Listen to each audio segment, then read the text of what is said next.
بسم الله الرحمن الرحیم. الحمد لله رب العالمین والصلاة والسلام على سیدنا محمد و آله الطاهرین سیما بقیة الله فی الارضین.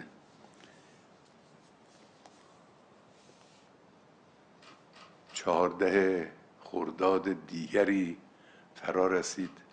ایک اور 14 خرداد یعنی یوم رحلت امام خمینی آ گئی اور ملک کا عمومی ماحول اس عظیم شخصیت، اس عظیم مرد، اس بے مثال رہبر، اس نرم دل انسان، اس فولادی ارادے والے شخص، اس ٹھوس عزم سے لبریز انسان، اس عمیق اور روشن ایمان والے شخص اور اس عاقل و حکیم اور دور اندیش انسان کی یادوں سے معمور ہو گیا۔ ہمارے ملک و قوم کو آج بھی اور مستقبل میں بھی دور تک امام خمینی کی گراں قدر یاد کو تازہ رکھنے کی ضرورت ہے۔ آج میں اپنے عزیز قوم سے جو بات کرنا چاہتا ہوں وہ امام خمینی رحمۃ اللہ علیہ کی سب سے اہم جدت طرازی کے بارے میں ہے۔ امام خمینی نے بہت سی جدت طرازیاں کی ہیں، لیکن یہ ان کی سب سے اہم تخلیق ہے اور وہ اسلامی جمہوریہ۔ یہ امام خمینی کا سب سے بڑا کارنامہ ہے۔ یہ وہی دینی جمہوریت ہے جسے اسلامی جمہوریہ کے زیر عنوان رسمی شناخت حاصل ہوئی، جو ایرانی قوم کے عزم و فکر اور امام خمینی کی قیادت سے نکلنے والا ایک نظام ہے۔ لہٰذا میں بات کو یہاں سے شروع کر رہا ہوں کہ پچھلی 1-2 صدی میں دنیا میں سامنے آنے والے نظاموں، انقلابی اور دیگر نظاموں کے درمیان میری نظر میں ایسا کوئی بھی نظام نہیں ہے جس کی اسلامی جمہوری نظام جتنی زوال، نابودی اور شیرازہ بکھیرنے کی پیشن گوئیاں کی گئی ہوں۔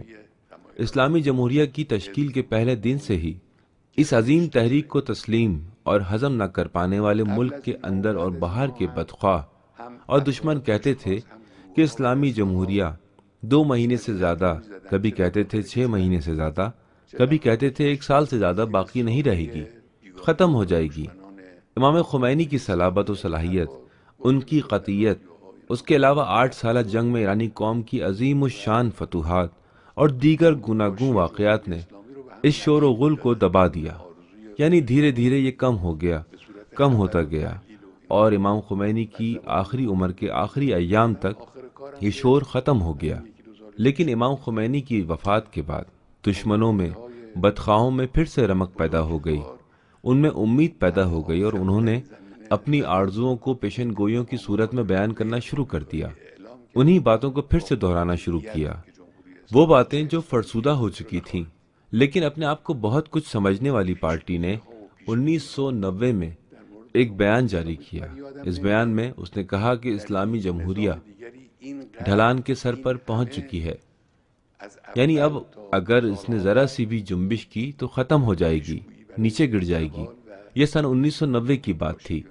اور اسی طرح کچھ سال بعد ایک دوسرے گروہ نے اور کچھ افراد نے جو افسوس کے ساتھ عہدیدار بھی تھے، مجلس شورائے اسلامی یعنی پارلیمنٹ کے رکن بھی تھے، ان لوگوں نے بھی ایک خط میں لکھا کہ اسلامی جمہوریہ کے لیے بہت کم وقت باقی بچا ہے۔ مطلب یہ کہ اسلامی جمہوریہ آج کل میں ہی ختم ہونے والی ہے۔ یہ ایک دوسرا گروہ تھا۔ البتہ اس گروہ کے افراد کے رجحانات بھی تقریباً اسی جماعت کے رجحانات جیسے تھے، یا پھر وہ اس جماعت کی طرف کسی حد تک جھکاؤ رکھتے تھے۔ ان سے پہلے بھی اور ان کے بعد بھی کچھ افراد، شخصیات، گروہ اور جماعتیں اسی طرح کی باتیں کرتی تھیں، چاہے ملک کے اندر، چاہے اغیار اور اسلامی جمہوریہ کے دشمنوں کے سائے میں ملک کے باہر اس طرح کی باتیں کی جاتی تھیں، اور ریڈیو ان باتوں کو نشر کرتے تھے۔ وہ ایک دوسرے کو اسلامی جمہوریہ کا شیرازہ بکھیرنے کی خوشخبری اور نوید دیتے تھے، اور وہ اپنی آرزوؤں اور خبر اور تجزیے وغیرہ کی صورت میں بیان کرتے تھے، ایک دوسرے کو خوشخبری دیتے تھے۔ آخر میں ابھی 1-2 سال پہلے ہی امریکیوں نے اسی سلسلے میں اپنی آخری بات کہہ دی تھی۔ ایک امریکی اعلیٰ رتبہ عہدیدار پورے وثوق سے کہتا ہے کہ اسلامی جمہوریہ اپنی 40ویں سالگرہ نہیں دیکھ پائے گی۔ یہ اندازے اور یہ پیشن گوئیاں اسلامی جمہوریہ کے بارے میں ہیں۔ مجھے یاد نہیں پڑتا کہ کسی دوسرے نظام کے زوال، نابودی اور اس کا شیرازہ بکھیرنے کے بارے میں اس کی تشکیل کی ابتدا سے لے کر بعد کے برسوں میں بھی اتنی زیادہ پیشن گوئیاں کی گئی ہوں۔ البتہ جو لوگ اس طرح کی پیشن گوئیاں کرتے تھے ان کی نظر میں بہت سے انقلاب اور انقلابوں سے نکلنے والے نظام تھے، کیونکہ بہت سی تحریکیں اور انقلاب چاہے وہ مشرقی ایشیا میں ہوں، جنوبی مشرقی ایشیا میں ہوں، مغربی ایشیا میں ہوں، افریقہ میں ہوں یا پھر یورپ میں ہوں، جیسے فرانس کا انقلاب کبیر، یہ سب وجود میں آنے کے کچھ ہی عرصے بعد ختم ہو گئے تھے۔ ان کی ابتدا تو بہت پرجوش تھی لیکن انجام بہت تلخ تھا۔ فرانس کا انقلاب کبیر سلطنت کے خلاف وجود میں آنے کے تقریباً 15 سال بعد ایک مضبوط آمر حکومت پر منتج ہوا جو نپولین بوناپارٹ کی حکومت ہے۔ دوسری جگہوں پر بھی کچھ ایسا ہی ہوا۔ پوری دنیا میں اس طرح کے نظاموں کے ساتھ یہی ہوا۔ خود ہمارے ایران میں بھی یہی ہوا تھا۔ ایران میں تحریک مشروطہ یعنی آئینی تحریک اتنے ہنگامے، شور و غل، جوش، فتووں اور دوسری چیزوں کے ساتھ وجود میں آئی، اور جب تحریک مشروطہ پہ دستخط ہوئے، مشروطیت کے فرمان پر دستخط ہوئے، تو اس کے 15 سال بعد رضا خان جیسا شخص اس بھیانک آمریت کے ساتھ برسر اقتدار آ گیا۔ اس سیاہ آمریت کے ساتھ جو قاجاری دور حکومت سے بھی کہیں زیادہ بری تھی۔ اس کے بعد پھر سن 1950 اور 51 میں جو قومی تحریک کے سال ہیں، ایک تحریک وجود میں آئی، لوگ سڑکوں پر نکل آئے۔ ایران کے تیل کو اصطلاحاً قومیہ لیا گیا، یعنی برطانیہ کے چنگل سے چھڑا لیا گیا۔ لیکن اس کے 1-2 سال بعد امریکی اور برطانوی بغاوت ہوئی اور محمد رضا نے ایک انتہائی پیچیدہ، خطرناک اور سخت ظالمانہ آمریت کو طویل عرصے کے لیے پھر شروع کر دیا۔ مطلب یہ کہ اس طرح کے واقعات دنیا میں ہو چکے ہیں۔ دنیا میں یہ لوگ جس چیز کی توقع کر رہے تھے وہ اس طرح کے واقعات کے پیش نظر تھی، لیکن نہیں۔ الحمدللہ امام خمینی کے انقلاب اور نظام کا نہ صرف یہ کہ شیرازہ نہیں بکھرا، وہ نہ صرف یہ کہ وہ رکا نہیں، بلکہ روز بے روز زیادہ طاقتور ہوتا گیا۔ اس نظام نے گھٹنے نہیں ٹیکے، پسپائی اختیار نہیں کی، اور روز بے روز اپنی خود مختاری میں نیا نکھار پیدا کیا، اسے آشکار کیا، بڑی بڑی توفیقات حاصل کی، رکاوٹوں پر غلبہ حاصل کیا۔ اس انقلاب اور اس نظام کے سامنے لگاتار کیسی کیسی رکاوٹیں کھڑی کی گئیں، طرح طرح کی رکاوٹیں، سیاسی رکاوٹیں، معاشی رکاوٹیں، سیکیورٹی کی رکاوٹیں وغیرہ۔ وہ ان سب پر غالب آیا اور آگے بڑھتا گیا۔ آج اسلامی جمہوریہ 40 سال پہلے سے کہیں زیادہ وسعت اور طاقت کا اور ترقی کا حامل ہے۔ وہ خداوند متعال کے فضل و کرم سے ہر پہلو سے پہلے سے زیادہ آگے ہے۔ اب سوال یہ ہے کہ اس بقا کا راز کیا ہے؟ اس پیش رفت کا راز کیا ہے؟ کیوں اتنی زیادہ دشمنی کے باوجود اسلامی جمہوریہ ایران کا نظام دوسرے انقلابوں اور دوسرے نظاموں جیسا نہیں ہوا؟ اس کی وجہ کیا ہے؟ اس کا راز کیا ہے؟ میں عرض کرتا ہوں، اس آبرومند اور افتخار آمیز نظام اور اس کی بقا کا راز یہ 2 الفاظ ہیں، یعنی جمہوری اور اسلامی۔ یہ 2 الفاظ، ان دونوں الفاظوں کا باہمی ساتھ، ان 2 الفاظ کا باہمی ساتھ اور ان 2 لفظوں سے تشکیل پانے والے وجود کو پائیدار ہونا بھی چاہیے۔ جمہوری بھی ہے اور اسلامی بھی، عوام اور اسلام۔ جمہوری یعنی عوام اور اسلامی بھی، اسلامی ڈیموکریسی۔ امام خمینی رحمۃ اللہ علیہ کا عظیم کارنامہ یہ تھا کہ انہوں نے اس سوچ کو، اس نظریے کو، اسلامی جمہوریہ کے نظریے کو وجود عطا کیا اور اسے مختلف سیاسی نظریات کے میدان میں اتار دیا۔ اس دور میں مشرق و مغرب کے مختلف سیاسی نظریات، سیاسی مسائل اور سیاسی سوچ کے میدان میں موجود تھے، اور امام خمینی نے ان کے درمیان اس نظریے کو میدان میں اتارا، پھر اسے عملی جامہ پہنا دیا، وجود عطا کیا۔ صرف ایک نظریہ پیش نہیں کیا بلکہ اسے عملی جامہ پہنایا، اسلامی جمہوریہ نظام کو وجود عطا کیا۔ یہ امام خمینی کا عظیم ترین کارنامہ ہے۔ امام خمینی رحمۃ اللہ علیہ مختلف جہاد جیسے علم و دینی معرفت کے لحاظ سے ایک عظیم انسان تھے۔ اس نظریے کو وجود عطا کرنے اور اسے عملی جامہ پہنانے میں ان کا اصلی سہارا ایک طرف اسلام کے سلسلے میں ان کی گہری معرفت تھی، وہ اسلام کی شناخت رکھتے تھے اور جانتے تھے کہ اسلامی حاکمیت اسلام کے کلیدی پیغاموں میں سے ہے، اور دوسری طرف وہ عوام پر بھی بھرپور اعتماد کرتے تھے۔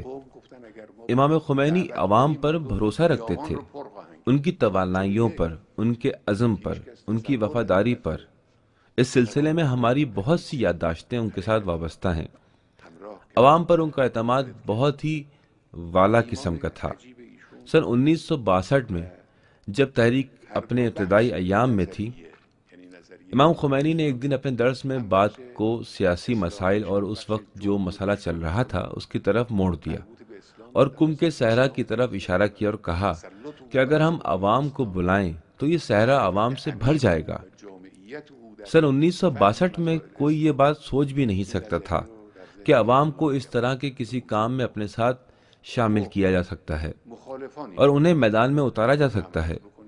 امام خمینی اس نظریے کے دونوں حصوں کو، یعنی اسلامی جمہوریہ کے نظریے کے دونوں حصوں کو، اسلامی حصے کو بھی اور جمہوری حصے کو بھی، اسلام سے متعلق سمجھتے تھے۔ انہوں نے اسے اسلام سے اخذ کیا تھا۔ اسلام کی بنیادی تعلیمات پر ان کے عبور، ان کی گہری معرفت اور اسلامی مسائل کے ادراک میں ان کی جامعیت نے اس نظریے کو ان کے ذہن میں پروان چڑھایا تھا۔ میں یہ بھی عرض کر دوں کہ اس نظریے کے مخالفین بھی تھے۔ پہلے ہی دن سے اس معاملے کے دونوں پہلوؤں کے، یعنی حکومت کے اسلامی ہونے اور اسلام کی حاکمیت کے بھی، اور حکومت کے عوامی ہونے کے پہلو اور جمہوریت کے بھی سخت مخالفین موجود تھے، اور آج تک اس کے مخالفین موجود ہیں جن کی اپنی آراء ہیں۔ میں ان کی طرف اشارہ کروں گا۔ اسلام کی حاکمیت یعنی ملک کے نظام اور زندگی کے نظام کو اسلامی اقدار، اسلامی تعلیمات، اسلامی خطوط اور اسلامی احکام کے ذریعے چلایا جائے۔ اس نظریے کے کچھ کٹر مخالفین تھے، البتہ یہ سارے مخالفین یکساں نہیں تھے۔ ان میں سے ایک گروہ سیکولر نظریے کے کچھ غیر مذہبی لوگوں کا تھا، جن کا کہنا یہ تھا کہ دین کو اس طرح کا کوئی حق ہی نہیں ہے، اس میں یہ اہلیت ہی نہیں ہے کہ وہ سماجی مسائل میں داخل ہو سکے اور ملک کی سیاست، ملک کے سماجی نظام اور ملک کے انتظام و انصرام کو سنبھال سکے۔ دین میں یہ چیز پائی ہی نہیں جاتی۔ اگر کوئی دین کو مانتا بھی ہو تو دین نماز، روزے، ذاتی مسائل اور قلبی واردات جیسی باتوں کے لیے ہے۔ المختصر یہ کہ اس گروہ کے لوگ دین کی حاکمیت کو تسلیم ہی نہیں کرتے تھے۔ ان میں سے کچھ تو دین کو معاشرے کے لیے افیم سمجھتے تھے اور کہتے تھے کہ دین معاشرے کے لیے نقصان دہ ہے، نہ صرف یہ کہ اس کا کوئی فائدہ نہیں بلکہ نقصان ہے۔ اسلام کی حاکمیت کے مخالفین کا یہ ایک گروہ تھا۔ دوسرا گروہ دین کو ماننے والوں کا تھا، اور وہ دین کے موقف کا دفاع کرتے تھے اور کہتے تھے کہ جناب، دین کو سیاست میں دخل اندازی نہیں کرنی چاہیے، دین کو سیاست سے آلودہ نہیں ہونا چاہیے، کیونکہ وہ ٹکراؤ اور تو میں اور لڑائی جھگڑے کا میدان ہے۔ اگر انسان ان لوگوں کے بارے میں صحیح رائے دینا چاہے تو یہ لوگ دراصل مذہبی سیکولر ہیں۔ یہ مذہبی ہیں لیکن حقیقت میں سیکولر ہیں، یعنی زندگی کے امور میں دین کی مداخلت پر بالکل بھی یقین نہیں رکھتے۔ یہ گروہ بھی اسلام کی حاکمیت کا مخالف تھا۔ عوامی حاکمیت کے مخالفوں یعنی ڈیموکریسی کے مخالفین کے بھی دو محاذ تھے۔ ایک محاذ سیکولر لبرلز کا تھا جو جمہوریت یا ڈیموکریسی کو تسلیم کرتے تھے، لیکن ان کا کہنا تھا کہ جمہوریت کا دین سے کوئی لینا دینا نہیں ہے، اور جمہوریت کے میدان میں لبرلز اور ٹیکنوکریٹس کو آنا چاہیے۔ بنابراین مذہبی ڈیموکریسی اور اسلامی جمہوریہ لا یعنی ہے۔ تو اس طرح یہ لوگ اس نظریے کے جمہوریت والے حصے کے مخالف تھے۔ کچھ ایسے لوگ بھی تھے جو دین کو تو مانتے تھے لیکن کہتے تھے کہ جناب، دین کی حاکمیت کا عوام سے کیا لینا دینا، اس میں عوام کا کیا کردار، عوام کا کیا کام، دین کو حکومت کرنی چاہیے، دین کی حاکمیت ہونی چاہیے۔ تو کچھ لوگ ایسے بھی تھے۔ اس دوسری رائے کے بعض نمونے کچھ عرصہ قبل انتہا پسندانہ شکل میں آپ نے داعش کے لوگوں میں ملاحظہ کیے، جو بذام خود دین کی حاکمیت پر عقیدہ رکھتے تھے لیکن وہ عوام کو کچھ نہیں سمجھتے تھے۔ امام خمینی نے اللہ پر توکل اور عوام پر اعتماد کے ساتھ دین کے بارے میں اپنی گہری شناخت کے سہارے مضبوطی سے ڈٹ گئے۔ انہوں نے اپنے اس نظریے کو آگے بڑھایا اور اپنی اس عظیم جدت ترازی کو معاشرے کی سطح پر جامع عمل پہنایا۔ اجمالاً ہی صحیح لیکن مجھے یہ بات ضرور عرض کرنی ہے کہ یہ ایک جذباتی بات نہیں ہے بلکہ ایک عالمانہ استنباط ہے کہ دین کو حکومت کرنی چاہیے اور اس حاکمیت میں عوام کی شراکت ہونی چاہیے، یعنی مذہبی ڈیموکریسی، اور یہ مطالب اسلام سے اخذ کیے گئے ہیں، بنیادی اسلامی تعلیمات پر استوار ہیں۔ قرآن مجید نے دین کی حکمرانی کو واضح طور پر بیان کیا ہے۔ اگر کوئی اس کا انکار کرتا ہے تو اس کا مطلب یہ ہے کہ واقعی اس نے قرآن مجید میں غور و خوض ہی نہیں کیا۔ ایک طرف قرآن مجید سورہ نساء کی ایک آیت میں اعلان کرتا ہے سورہ نساء کہ ما ارسلنا من رسول الا لیطاع باذن اللہ، ہم نے پیغمبروں کو اس لیے بھیجا ہے کہ لوگ اذن خداوندی سے اس کی اطاعت کریں۔ تو کس چیز میں اطاعت کریں؟ پیغمبروں کی اطاعت کن چیزوں میں کی جانی چاہیے؟ اس چیز کو قرآن مجید کی سینکڑوں آیتیں بیان کرتی ہیں۔ مثال کے طور پر آیات جہاد، عدل و انصاف قائم کرنے سے متعلق آیات، حدود اور تعزیرات سے متعلق آیات، سودوں اور سمجھوتوں سے متعلق آیات، عالمی سمجھوتوں سے متعلق آیات۔ وَإِن نَكَثُوا أَيْمَانَهُمْ تو آخر۔ ان سب کا مطلب ہے حکومت، اور ان آیتوں سے واضح ہوتا ہے کہ ان امور میں پیغمبر کی اطاعت کی جانی چاہیے۔ ملک کے دفاع کے معاملے میں، حدود جاری کرنے کے معاملے میں، معاملات، سماجی سمجھوتوں کے مسئلے میں، دوسرے ملکوں سے سمجھوتوں کے بارے میں، عدل و انصاف کے قیام کے معاملے میں، سماجی انصاف قائم کرنے کے معاملے میں پیغمبر کی اطاعت ہونی چاہیے۔ اس کا مطلب ہے حکومت۔ کیا حکومت کے معنی اس کے علاوہ کچھ ہیں؟ قرآن مجید میں اسلام کی حکمرانی کو اتنی صراحت کے ساتھ بیان کیا گیا ہے۔ البتہ یہ چیز پیغمبر اور ائمہ معصومین علیہم السلام کی سنت، حدیث اور ان کے اقوال میں بھی کثرت سے موجود ہے۔ جب یثرب کے لوگوں کے نمائندے مکے آئے اور پیغمبر کو یثرب آنے کی دعوت دی، جو بعد میں مدینۃ النبی بنا، انہوں نے منا کے قریب پیغمبر سے بات کی تو رسول اکرم صلی اللہ علیہ وآلہ وسلم نے ان سے عہد لیا، کہا کہ میں آؤں گا لیکن تمہیں دفاع کرنا ہوگا، جان دے کر بھی حمایت کرنی ہوگی۔ ان لوگوں نے اسے قبول کیا اور وعدہ کیا۔ پھر جب پیغمبر مدینہ پہنچے تو انہوں نے اسلامی حکومت تشکیل دی، حاکمیت کو وجود عطا کیا۔ یہ حاکمیت ان کی پیغمبری سے متعلق تھی، یعنی کوئی اور بات نہیں تھی، بلکہ اس لیے کہ وہ پیغمبر تھے، اس لیے کہ لوگ ان پر ایمان لائے تھے، اس لیے انہوں نے حکومت تشکیل دی۔ رسول اکرم صلی اللہ علیہ وآلہ وسلم کی وفات کے بعد ان کی جانشینی کے بارے میں پائے جانے والے اختلافات کے باوجود مسلمانوں میں سے ایک بھی شخص کو، حتیٰ پیغمبر کی جانشینی کے بارے میں اختلاف رائے رکھنے والے افراد کو بھی، اس بات میں کوئی شک نہیں تھا کہ جو بھی حکومت تشکیل پائے وہ دین اور قرآن کی بنیاد پر ہونی چاہیے۔ بنابراین دین کی حاکمیت کا مسئلہ، اسلام کی حاکمیت کا معاملہ بڑا واضح مسئلہ اور اسلام پر عقیدے کا لازمہ ہے۔ مطلب یہ کہ اگر کوئی اسلام پر عقیدہ رکھتا ہے اور وہ اسلام کی بنیادی تعلیمات پر صحیح طریقے سے غور کرے تو اسے سماج میں اسلام کی حاکمیت پر بھی عقیدہ رکھنا چاہیے۔ جہاں تک جمہوریت، ڈیموکریسی اور عوام کے ووٹوں کی اہمیت کی بات ہے تو یہ بھی بہت اہم مسئلہ ہے۔ اس مسئلے کو دو زاویوں سے دیکھنا چاہیے۔ پہلا زاویہ معاملے کا دینی اور عقیدتی پہلو ہے کہ معاملہ فرض اور حق کا ہے۔ دوسرا زاویہ دین کی حاکمیت کو عملی جامہ پہنانے کے امکان کا ہے، جو عوام کے بغیر ممکن نہیں۔ پہلا حصہ جو عوام کا کردار اور اسلامی حکومت کے باب میں حتمی شراکت ہے، انسانوں کی ذمہ داری سے سمجھا جا سکتا ہے۔ قرآن مجید اور روایات میں معاشرے کی سرنوشت کے تعلق سے عوام کی ذمہ داری کے بارے میں بہت زیادہ اور واضح باتیں موجود ہیں۔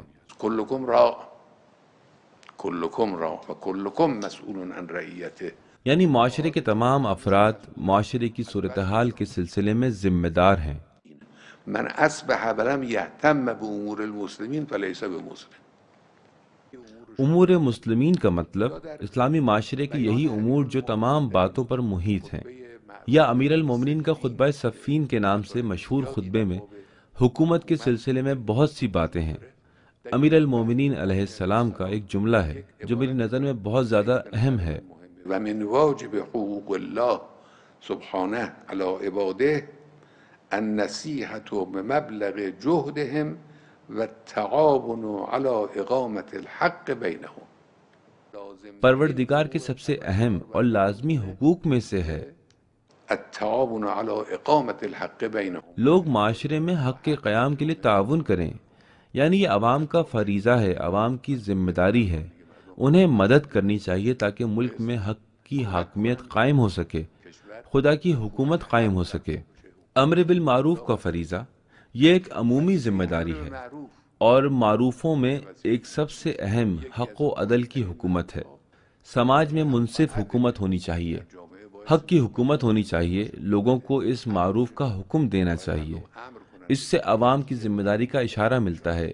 یہ سماجی انحرافات سے مقابلے کی ضرورت کا معاملہ ہے۔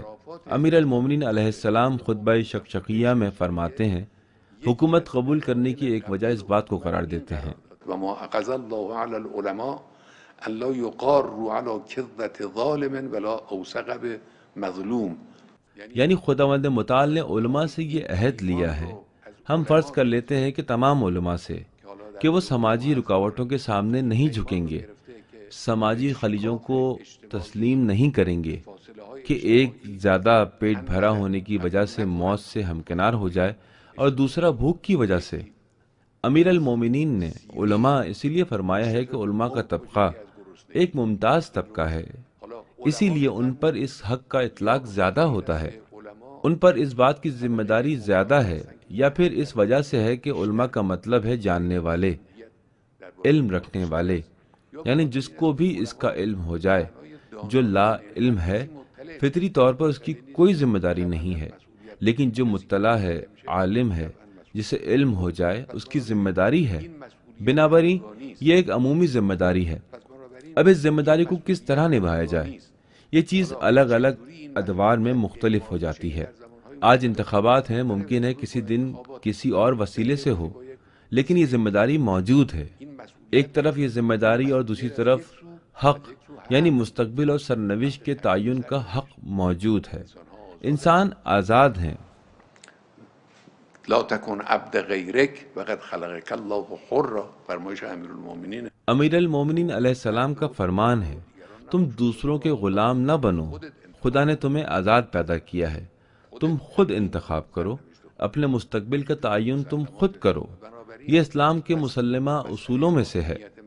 بنابراً عوامی حاکمیت اور جمہوریت کا مسئلہ ان دینی بنیادوں پر مبنی ہے۔ یہ چیز قرآن میں بھی ہے، حدیث میں بھی ہے، نہج البلاغہ میں بھی ہے، اور پیغمبر اکرم اور امیر المومنین کی سیرت میں بھی ہے۔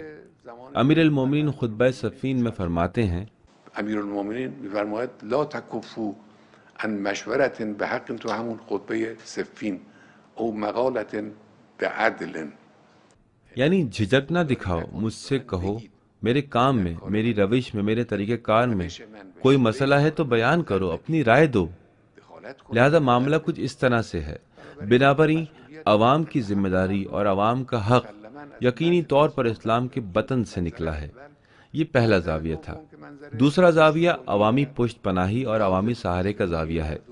یہ بھی بہت واضح ہے۔ حکومت صرف دینی حکومت ہی نہیں، بلکہ کوئی بھی حکومت اگر عوامی پشت پناہی کے بغیر ہو اور عوام اس کے حامی نہ ہوں تو وہ تلوار اور کوڑے کے سہارے زندگی گزارنے پر مجبور ہوگی، یعنی اس حکومت کے باقی رہنے کا امکان نہیں ہے۔ اسلامی اور قرآنی حکومت بہرحال ظالم، تلوار چلانے اور عوام پر بیجا کوڑے برسانے والی حکومت نہیں ہے، اس لیے وہ عوامی پشت پناہی کے بغیر آگے نہیں بڑھ سکتی۔ بنابراً نہ تو اس بات کا امکان تھا کہ عوامی پشت پناہی کے بغیر اسلامی جمہوریہ وجود میں آئے، اور نہ اس کے وجود میں آنے کے بعد اس بات کا امکان ہے کہ وہ اپنی حیات جاری رکھ سکے۔ بحمدللہ اسلامی جمہوریہ ایران باقی ہے اور آئندہ بھی باقی رہے گا۔ بنابراً مذہبی ڈیموکریسی، جسے اسلامی جمہوریہ کا عنوان ملا اور جس نے رسمیت حاصل کر لی اور جسے امام خمینی رحمۃ اللہ علیہ نے پیش کیا تھا، ایک خالص دینی منصوبہ ہے جس میں کسی طرح کا کوئی شک نہیں ہے۔ بعض لوگوں نے یہ جو کہا ہے کہ امام خمینی نے الیکشن کو، جمہوریت کو، انتخابات کو، اسی طرح کی دوسری چیزوں کو مغرب والوں سے تکلفاً اور شرما حضوری میں لے لیا ہے، بہت ہی بے بنیاد باتیں ہیں۔ امام خمینی کے سلسلے میں ہماری جو شناخت ہے اس کی بنا پر اب برسوں ہم نے ان کے ساتھ کام کیا ہے، لوگوں نے ان کو دیکھا ہے، وہ ایسے شخص نہیں تھے کہ کسی کے تکلف میں اور لوگوں کی باتوں کی وجہ سے حکم خدا سے روگردانی کر دیں، ہرگز نہیں۔ اگر دین میں جمہوریت نہ ہوتی، اس کا دین سے اور خدا سے تعلق نہ ہوتا، تو امام خمینی ایسے شخص نہیں تھے کہ اسے مان لیتے۔ وہ ٹھوس انداز میں اپنی بات کہتے تھے، اور آپ سب نے امام خمینی کی زندگی میں اسے واضح طور پر دیکھا ہے۔ جس دن انہوں نے حجاب کا مسئلہ اٹھایا، ایک واجب العمل مسئلے کو خواتین کو اجتماعی جگہوں پر حجاب کرنا ہوگا، اس وقت بہت سے لوگ اس کے مخالف تھے، یہاں تک کہ خود امام خمینی کے بعض قریبی افراد بھی۔ ان میں سے ایک شخص ایک دن میرے پاس آیا اور کہنے لگے، جناب یہ کیسی بات ہے جو آقا امام خمینی کہہ رہے ہیں، آپ جائیے اور کہیے کہ اس مسئلے کو رہنے دیں۔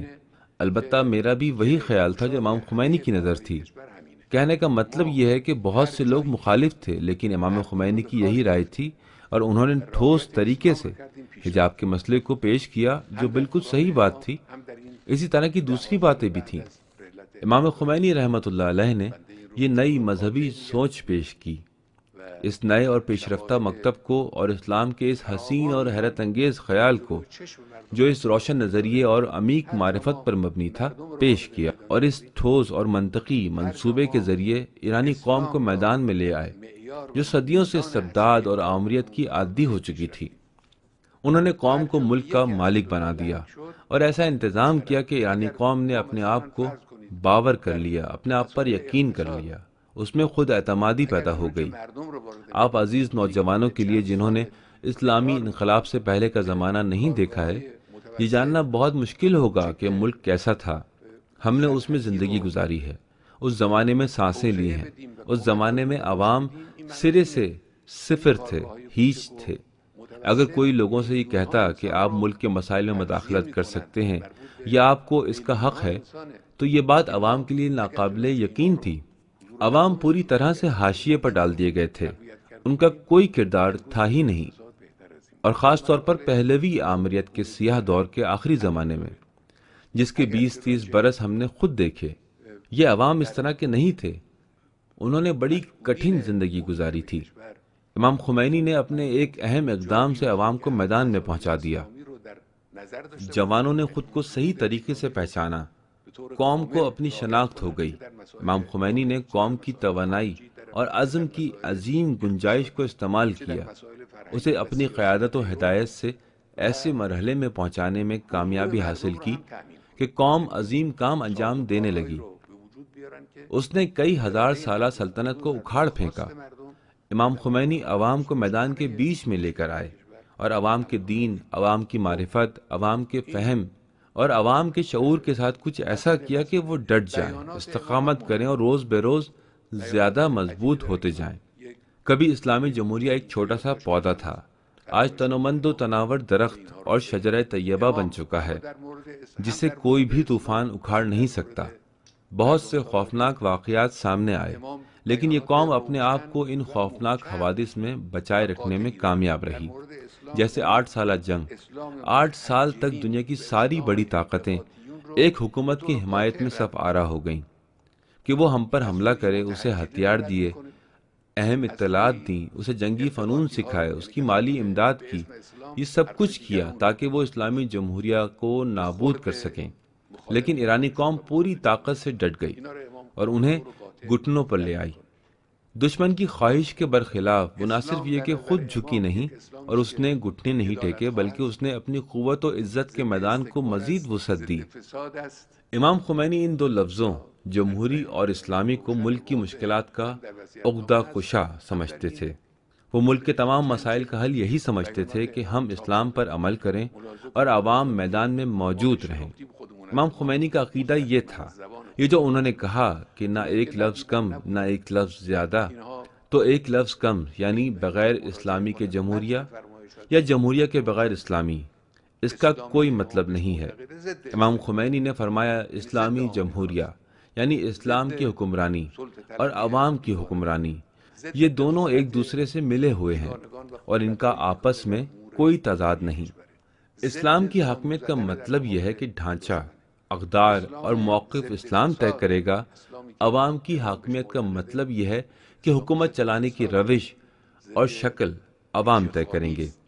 اسلام کی حاکمیت، عوام کی حاکمیت، عوام کا ارادہ مؤثر، اسلام کے احکام میں اثر بھی ہے۔ ان سب کو امام خمینی عقدہ کشا سمجھتے تھے۔ حقیقت بھی یہی ہے کہ ملک کے تمام کاموں میں مشکلات کو دور کرنے والی یہی چیز ہے۔ ہم نے جب بھی عوام کو کام میں شامل کیا اور اسلام کی پابندی کی، آگے بڑھتے چلے گئے۔ امام خمینی کے دور میں بھی اور ان کے وفات کے بعد سے اب تک کے ان 10 برس میں یہ بات پوری صراحت سے اور تاکید کے ساتھ کہہ سکتا ہوں، اور عوام کی آنکھوں کے سامنے موجود متعدد شواہد بھی اس کے لیے پیش کیے جا سکتے ہیں۔ ہم نے جہاں بھی عوام کو میدان میں اتارا، جہاں بھی اسلام کو اپنے کام کی کسوٹی اور اصل معیار قرار دیا، ہم نے پیش رفت کی، ترقی کی۔ جہاں بھی ان دونوں میں سے کوئی ایک لڑکھڑایا یا کم ہوا، ہم آگے نہیں بڑھ سکے۔ فرض کیجئے کہ ہم عوام کو معاشی مسائل میں میدان میں اتار دیں۔ یہ جو میں کئی برس سے بار بار کہہ رہا ہوں کہ چھوٹے اور متوسط کارخانوں کو فروغ دیں، ان کی مدد کریں، انہیں بڑھائیں، اس کا مطلب یہ ہے کہ چھوٹے اور متوسط کارخانے 10 لاکھ انسانوں کو روزی فراہم کر سکتے ہیں۔ یہ 10 لاکھ لوگوں سے تعلق رکھتے ہیں۔ یہ عوام کی موجودگی ہی تو ہے۔ اگر ہم نے اس کی تقویت کی ہوتی تو آج ہماری معاشی حالت اس سے بہتر ہوتی۔ مختلف دیگر مسائل میں بھی ایسا ہی ہے۔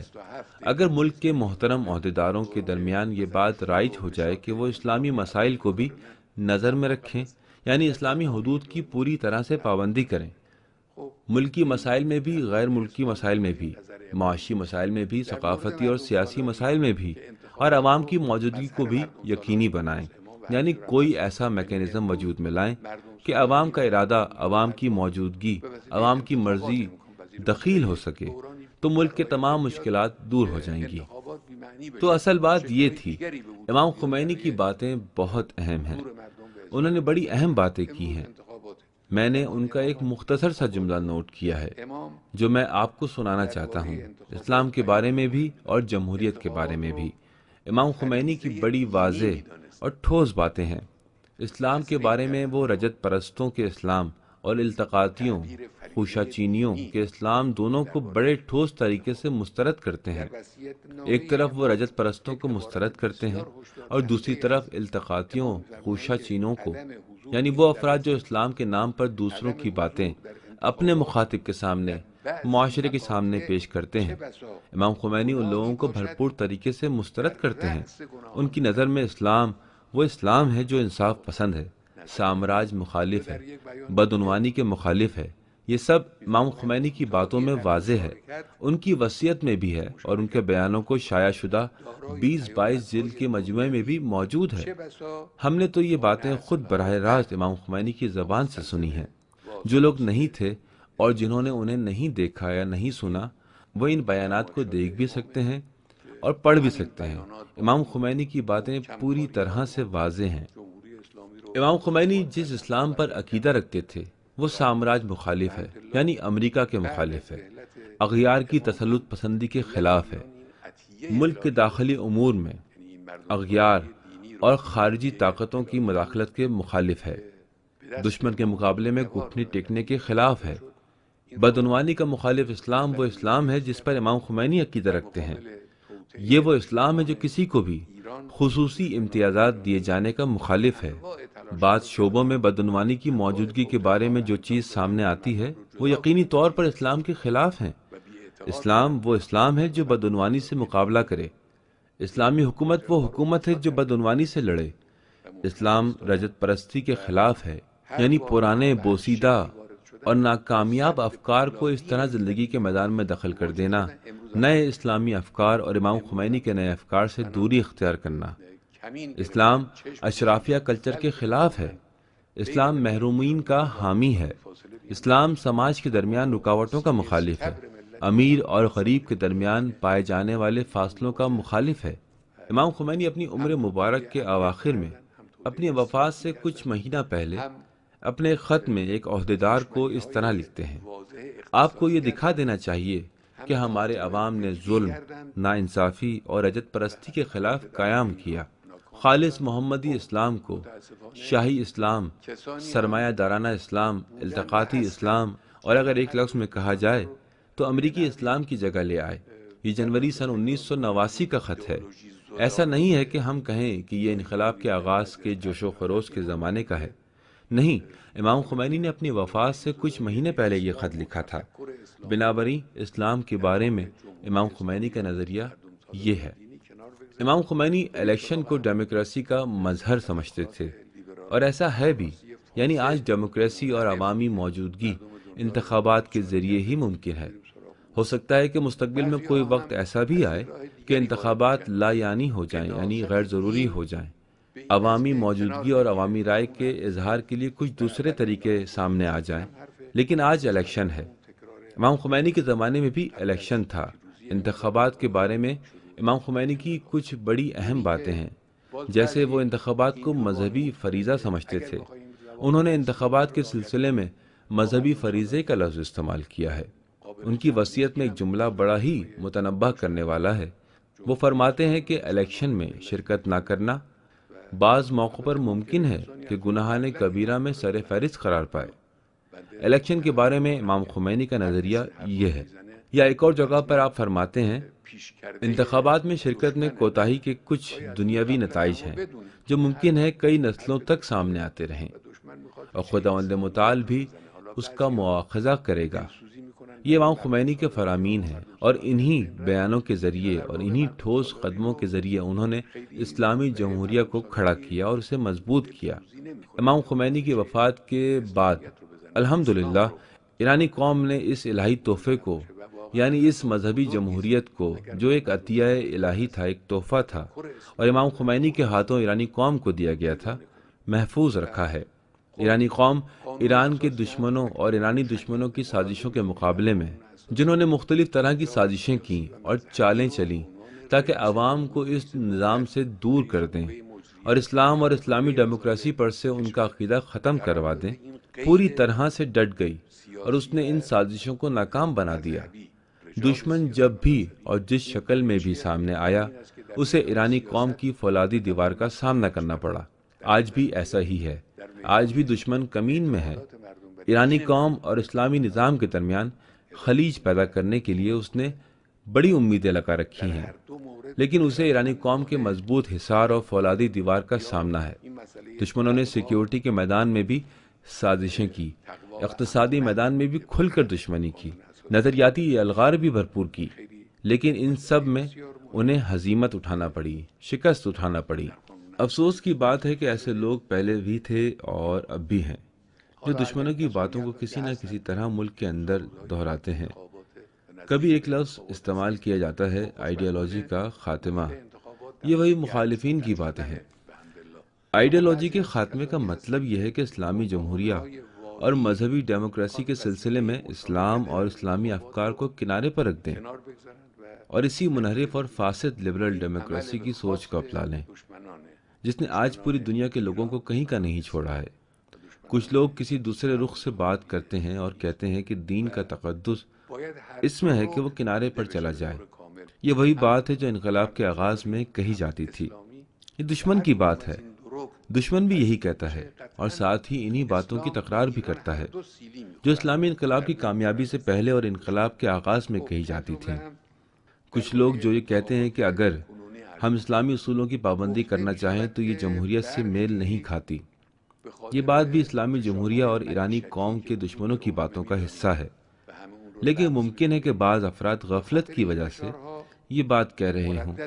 میں یہ الزام نہیں لگاتا کہ جو بھی یہ بات کرے گا وہ یقینی طور پر دشمن کا پٹھو ہے۔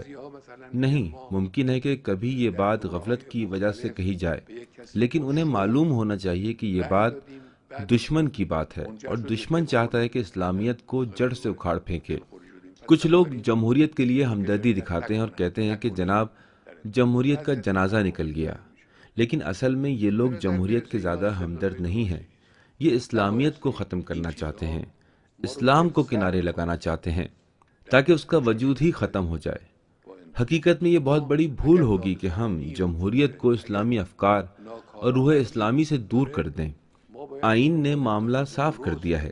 آپ دیکھیے کہ آئین میں سیاسی و مذہبی افراد کو صدر، حکومت کے سربراہ اور مجریہ کے سربراہ کی حیثیت سے ملک کے تمام مسائل سپرد کیے گئے ہیں۔ یہ سیاسی و مذہبی افراد کی قید کیوں ہے؟ اس لیے ہے کہ وہ سیاست کے میدان میں ملک کی مصلحت کو مد نظر رکھ سکیں، عوام کے اعتقادات اور عوام کے دین کے میدان میں لوگوں کی ہدایت اور مدد بھی کر سکیں، اور دونوں میدانوں میں عاقلانہ طریقے سے کام کر سکیں۔ اسی طرح سے تقوی اور امانت داری کا مسئلہ، جس پر آئین میں تاکید کی گئی ہے، بہت ہی اہم مسئلہ ہے اور آئین نے اسے بڑی اہمیت دی ہے۔ آج کل انتخابات کے ایام ہیں اور ہم انتخابات کے قریب ہیں۔ الحمدللہ الیکشن کا ماحول دھیرے دھیرے رنگ پکڑ رہا ہے۔ بعض لوگ ہیں جو بے بنیاد بہانوں سے الیکشن میں شرکت کے فریضے کو انجام نہیں دینا چاہتے اور اسے نظر انداز کر دینا چاہتے ہیں۔ یہ کام دشمنوں کی خواہش کے مطابق ہے، جو ایران کے دشمن ہیں، اسلام کے دشمن ہیں، مذہبی جمہوریت کے دشمن ہیں۔ یہ دونوں ارکان نمایاں طور پر نظر آنے چاہیے، جمہوریت بھی اور اسلامیت بھی۔ ان میں سے جسے بھی کمزور بنایا جائے گا، یقینی طور پر اسلام اور ایران دونوں کو نقصان پہنچائے گا، دونوں پر دشمن کی ضرب لگے گی۔ اور اب کچھ جملے میں موجودہ الیکشن کے بارے میں بھی عرض کرنا چاہتا ہوں۔ کہا جاتا ہے کہ کچھ لوگ معاشی دباؤ کی وجہ سے، جسے ہم سب جانتے اور محسوس کرتے ہیں، اس شش و پنج میں ہیں کہ الیکشن میں حصہ لیں یا نہ لیں، یا بعض افراد کہہ رہے ہیں کہ ہم نے کسی الیکشن میں کسی امیدوار کو بڑے ولولے اور شوق سے ووٹ دیا، لیکن بعد میں ہمیں ناراضگی اٹھانا پڑی، اس لیے بہتر ہے کہ الیکشن میں شرکت ہی نہ کریں۔ اس طرح کی اور باتیں بھی ہو رہی ہیں۔ میرے خیال میں یہ دلیلیں صحیح نہیں ہیں۔ یہ باتیں انتخابات میں شرکت کے ہمارے جوش کو کم نہ کریں۔ اگر مسائل ہیں، اگر نااہلی ہے، تو ہم صحیح انتخاب اور اچھے انتخاب کے ذریعے اس کی تلافی کریں، نہ کہ انتخابات میں شرکت نہ کریں۔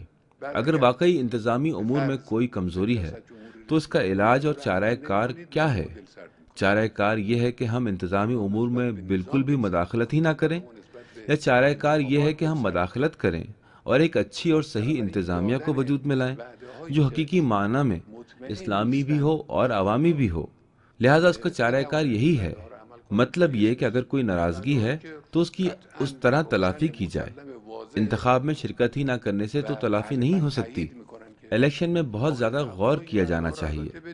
میں زور دے کر کہتا ہوں کہ باتوں اور وعدوں پر اعتبار نہیں کیا جا سکتا۔ دوسروں کے سلسلے میں بھی ہم یہی بات کرتے ہیں، غیر ملکیوں کے بارے میں جو ہمیشہ صرف بات اور وعدے ہی کرتے ہیں۔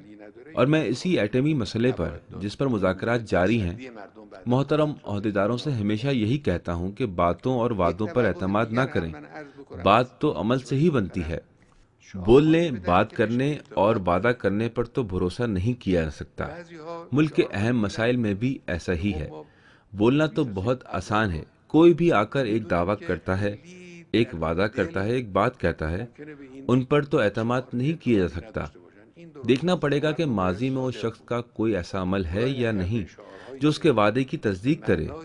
اگر ہے تو اس پر اعتماد کیا جا سکتا ہے، ورنہ نہیں۔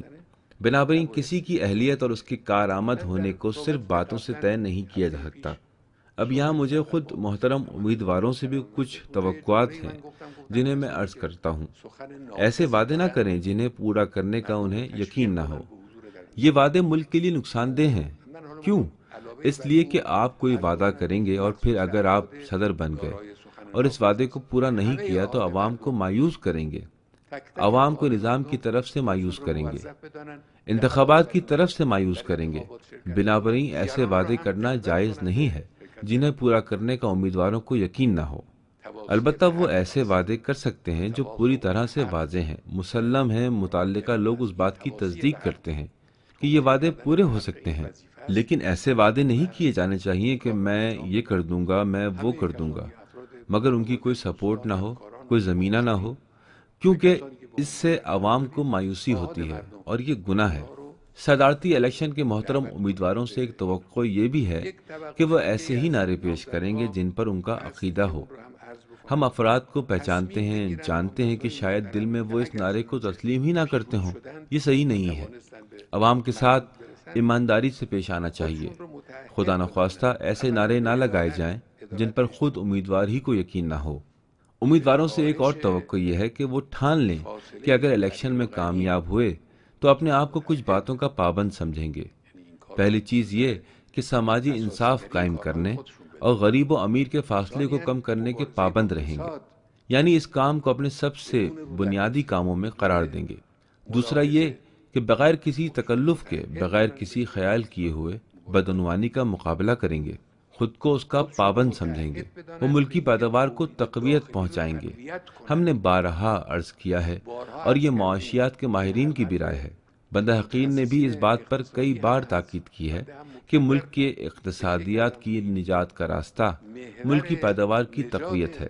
ملکی پیداوار کی تقویت، اسمگلنگ کی روک تھام، بے لگام درآمدات پر روک، ان لوگوں سے مقابلہ جو درآمدات کے ذریعے اپنی جیب بھرتے ہیں اور ملکی پیداوار کے ذریعے درآمدات کو روکنے نہیں دینا چاہتے، بلکہ درآمدات کے ذریعے ملکی پیداوار کی کمر توڑ دیتے ہیں۔ امیدوار اس طرح کے مقابلوں کو اپنے بنیادی اہداف میں سمجھیں، اس کی پابندی کا وعدہ کریں۔ یہ آج کے امیدوار صاحبان اپنے آپ کو اس بات کا پابند ظاہر کریں اور کھل کر کہیں کہ وہ اس کے پابند ہیں، تاکہ اگر وہ الیکشن جیت گئے اور انہوں نے اپنے اس وعدے پر عمل نہیں کیا تو نگرانی کرنے والے ادارے ان سے سوال کر سکیں اور ان سے پوچھ سکیں کہ جناب آپ نے اس پر عمل کیوں نہیں کیا۔ میں نے پچھلے ہفتے مجلس شورائے اسلامی کے محترم اراکین سے بات کی تھی اور ایک جملہ کہا تھا۔ میں نے کہا تھا کہ جو لوگ اچھے مقرر ہیں وہ عوام کو الیکشن میں شرکت کی ترغیب دلائیں۔ یہ بات میں نے وہاں کہی تھی۔ اب میں یہ کہنا چاہتا ہوں کہ یہ ذمہ داری صرف ان لوگوں کی نہیں ہے جو اچھا بولتے ہیں، بلکہ یہ عوام کے تمام طبقوں اور تمام افراد کی ذمہ داری ہے کہ خود تو الیکشن میں شرکت کریں ہی، دوسروں کو بھی اس میں دعوت دیں۔ یہ حق کی تلقین ہے جو قرآن مجید میں ہے، وتواصوا بالحق، اور وہ ایک دوسرے کو حق کی تلقین کرتے رہے۔ یہ سب کا فریضہ ہے اور سبھی اسے انجام دیں، اہل خانہ، دوست، ساتھ کام کرنے والے ساتھی اور جن سے بھی آپ کا سروکار ہے، سب کو الیکشن میں شرکت کی دعوت دیں۔ میری گزارشات تقریباً مکمل ہو گئیں۔ ایک ضروری انتباہ ہے جو میں اپنی باتوں کے آخر میں دینا چاہتا ہوں۔ یہ ایک دینی اور انسانی کام ہے۔